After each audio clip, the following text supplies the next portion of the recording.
The war in Ukraine has reached another ominous milestone.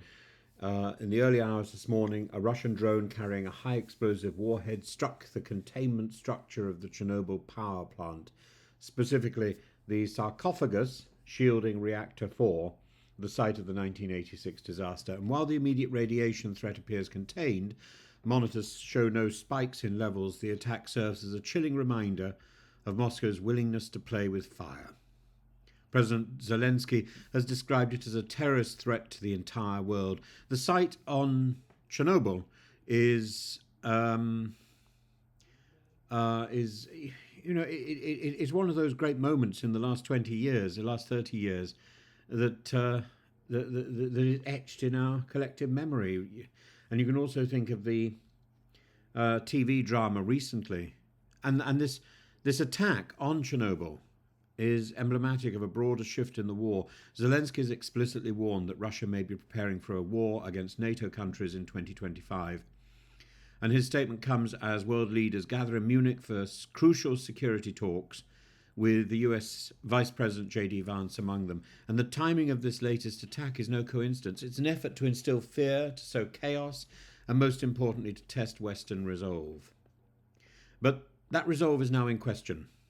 The United States, under the leadership of Donald Trump, has initiated peace talks with Russia. In a move that startled European allies, Trump personally called Putin to announce the beginning of negotiations. And meanwhile, US officials have signaled that they may be willing to make significant concessions, perhaps even at Ukraine's expense.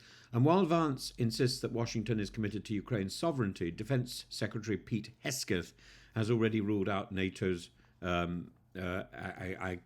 accession, Ukraine's NATO membership as part of the deal, and dismissed a return to pre-2014 borders as an illusionary goal.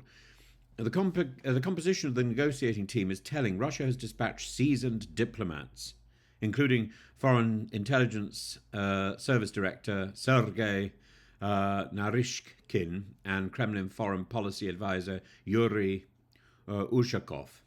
And Trump's team, by contrast, lacks experience in direct negotiations with Russia.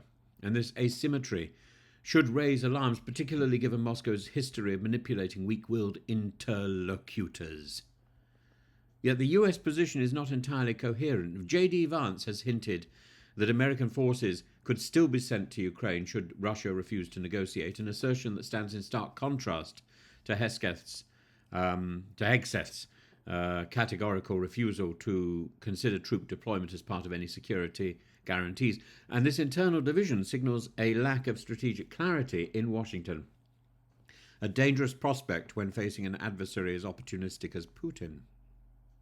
Or maybe a lot of this is a smokescreen. What does this mean for Ukraine? At present, Zelenskyy is trying to hold the line. He's insisted that any peace deal must involve Kyiv directly, and is working to ensure that Europe remains engaged in the process. However, there is real risk that Ukraine will be forced into accepting an unfavourable settlement, one that legitimizes Russian territorial gains and weakens its long-term security position. The attack on Chernobyl is not just a warning shot, it's a strategic message. And it reminds the world that Russia will escalate the war in unconventional ways, targeting not only military infrastructure but also nuclear sites, energy supplies, and critical civilian infrastructure. If the West signals weakness in these negotiations, Putin will take full advantage of that situation. Ultimately, this moment is a test of Western resolve. If the United States concedes too much, it will not only betray Ukraine, but also embolden Putin to continue his agendum, even perhaps against NATO itself. And Zelensky's warning must be heeded. The United States should pay attention to what Zelenskyy is saying. The stakes extend far beyond Ukraine's borders. If the West is not firm now, the war may not end in Ukraine. It may just be the beginning of a much larger and more devastating, perhaps globally defining confrontation.